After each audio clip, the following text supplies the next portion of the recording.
Magandang araw mga kaibigan. Pag-usapan natin ngayon itong napipinto o namumurong labanan, VP Sara versus Senator Risa Hontiveros sa 2028. Okay? Sa news ng ABS-CBN ngayon, ito ang title, Hontiveros, there will be a progressive alternative in 2028 polls. May kandidato sila lalaban presidente sa 2028. So ito, ABS-CBN News published May 21. A potential face-off between Vice President Sara Duterte and Senate Deputy Minority Leader Hontiveros in 2028 presidential elections looms, with the senator saying she is open to being the progressive bloc's standard bearer then. Ito ang sabi ni Senator Hontiveros. There will always be a progressive or reformist alternative, Hontiveros told the kapihan sa Senado on Wednesday, ngayon araw. She also squelched talks of possible alliance with the administration. Ayaw niyang sumama sa administrasyon kasi opposition daw siya. Talaga ba? Ano sa tingin nyo? When was the last time na narinig natin si Senator Hontiveros na criticize niya ang Marcos admin? Parang wala akong matandaanan. Ang palagi niyang tinitira mga Duterte. Yun ang sigurado. She said though that she is open to forging alliances, especially with blocs in the Democratic left that she and Akbayan have already worked. Okay, so she said the first 9 months after the May polls will be focused on unification with these groups. So, pag nagawa namin yung homework na yun, yung unification, solid core from which we can further expand, or selection for the strongest possible slate can be done later on when groups have more confidence in each other. So, consolidation na sila ngayon, naghahanda na. Ano yung mga grupo nila?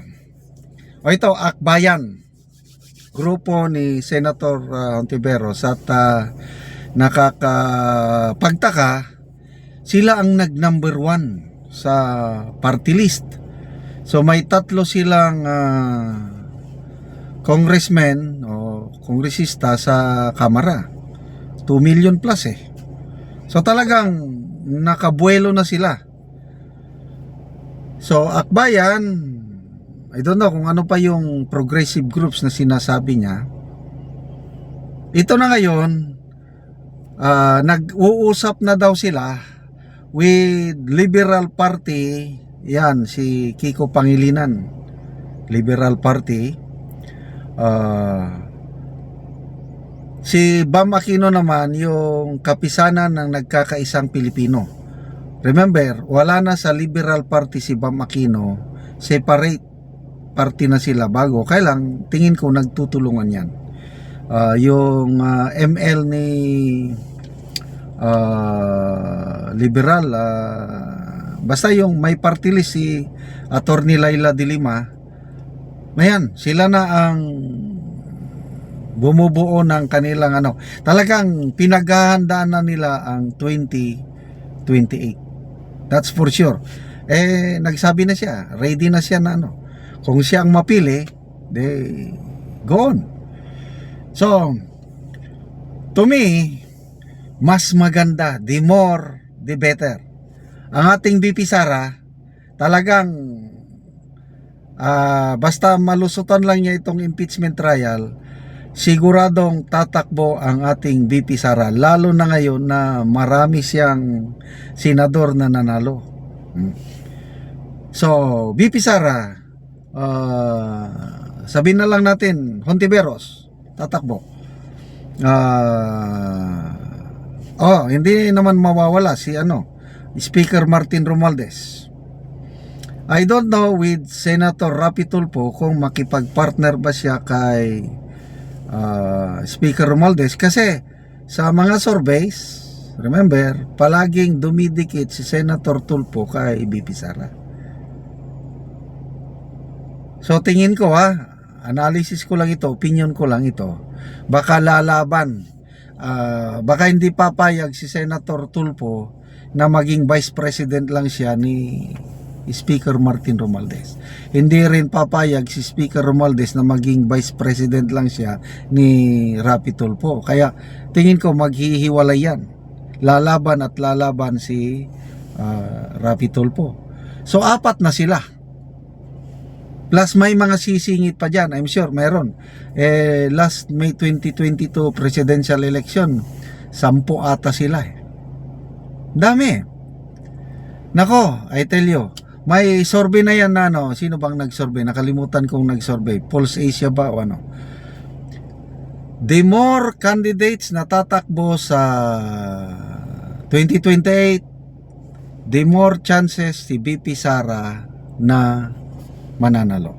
Kung one-on-one daw, ito survey to kung one-on-one Rapi Tulfo and BP Sara laban, baka may pag-asa pang manalo daw si Rapi Tulfo. Yun, survey yun Kailan kung 3 or 4 candidates survey, mananalo si BP Sara. Yun. Kaya bring it on.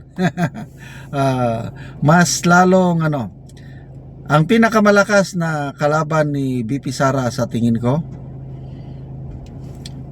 nasa itong grupo ni Risa Hontiveros at saka si Rapi Tulfo.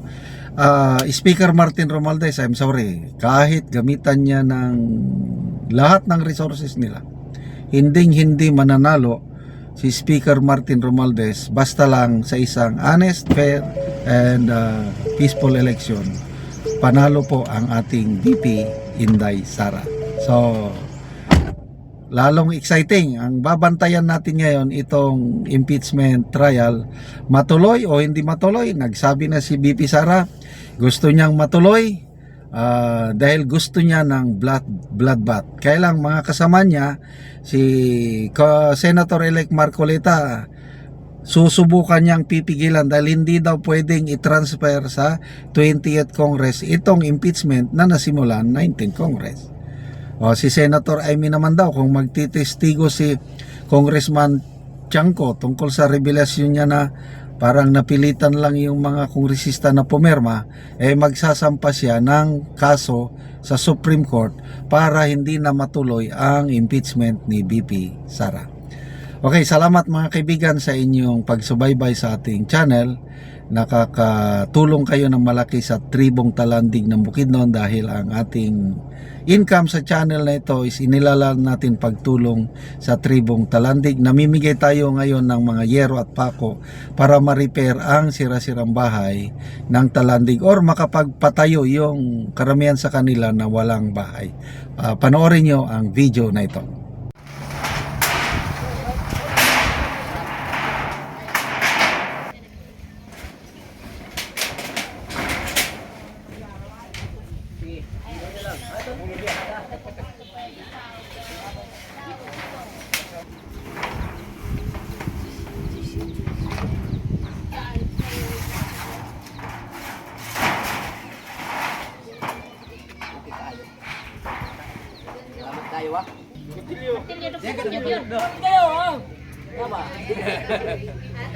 Ba pwede ngay bay. Oh, bay ta para. Salamat kay sir sa imong gihatag na nalangin. Sino bang? Oh.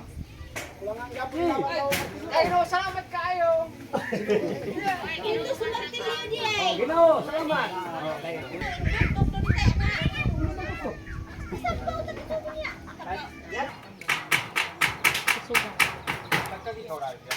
Salamat kayo sa Ginoo, itabangan mo.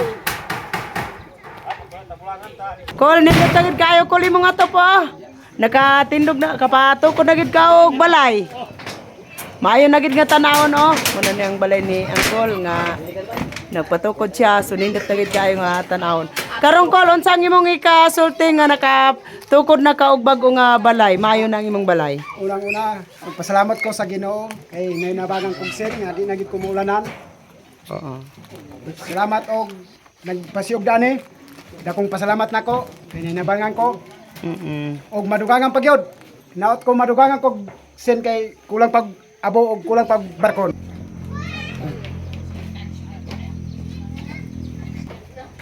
Naot ta nga magpadayon ni nga hinabang kay daghang pa nga mangayog may kuan tabang. Oo, sige, salamat.